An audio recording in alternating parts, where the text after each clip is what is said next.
Hello and Assalamu alaikum. Ultrascan Diagnostics here. This is the CBCT of the patient that you had requested. The area of interest has not been highlighted, so we'll just take you through the CBCT and what we can see.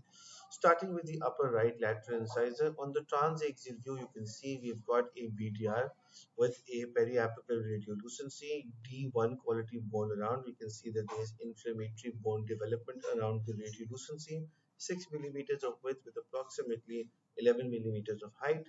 The upper left lateral incisor is also a PTR.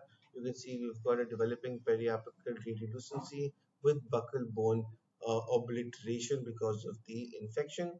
5 millimeters of ridge width with approximately 9 millimeters of height and D1 quality bone. Please note that finding D1 quality bone in the anterior maxilla is an indication that there has been long-standing inflammation around the infected roots.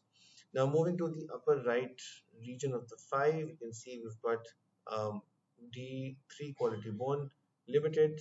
We've got 7 millimeters of ridge width with approximately just 5 millimeters of height.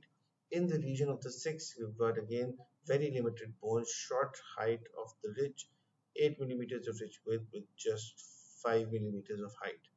In the region of the lower right 7, you can see we've got D1 quality bone, again very dense bone, 8 millimeters of ridge width with approximately 9 millimeters of height from the crest to the inferior alveolar nerve. The lower right 6 shows that it is periodontally compromised with the furcation involved.